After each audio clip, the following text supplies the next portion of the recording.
বিস্ফোরক মন্তব্যে সরগরম পুরাতন মালদা পৌরসভার প্রাক্তন চেয়ারম্যান কার্তিক ঘোষ নির্বাচনে দলের খারাপ ফলাফল নিয়ে প্রকাশ্যে ক্ষোভ উগরে দিলেন। তিনি সরাসরি দায় চাপালেন তৃণমূল দলের সেকেন্ড ইন কমান্ড অভিষেক ব্যানার্জির উপর। বুধবার দুপুর প্রায় 1টা নাগাদ পুরাতন মালদা পৌরসভায় আয়োজিত এক সাংবাদিক সম্মেলনে তিনি বলেন, এবারের নির্বাচনের সংগঠনের ভেতরে একাধিক ত্রুটি ও ভুল সিদ্ধান্তের কারণেই এই ফলাফল হয়েছে। তার অভিযোগ, নেতৃত্বের একাংশের একতরফা সিদ্ধান্ত এবং স্থানীয় স্তরের মতামতকে গুরুত্ব না দেওয়ার ফলে সাধারণ কর্মী সমর্থকদের মধ্যে অসন্তোষ তৈরি হয়েছে, যার সরাসরি প্রভাব পড়েছে ভোটের ফলে।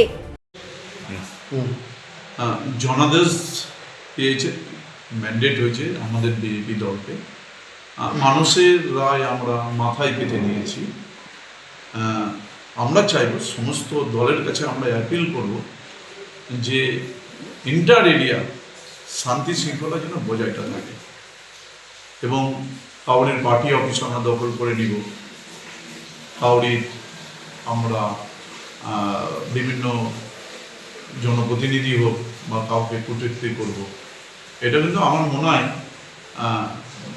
কেউ এটাকে সমর্থন করে না। শুভবুদ্ধি সম্পন্ন মানুষ কেউ এটাকে সমর্থন করে না। আমি সকলের কাছে অ্যাপিল করব, আমরা সকলেই যেন শান্তিতে থাকি এবং শান্তি শৃঙ্খলা বজায় রেখে আগামী দিনে বাংলার যেন উন্নয়ন হয়, সেই পথেই যেন আমরা, সেই রাস্তা এবং সেই পথেই আমরা অবলম্বনটা যেন করি। মালদা থেকে পরিতোষ সরকারের রিপোর্ট, কুলিক নিউজ।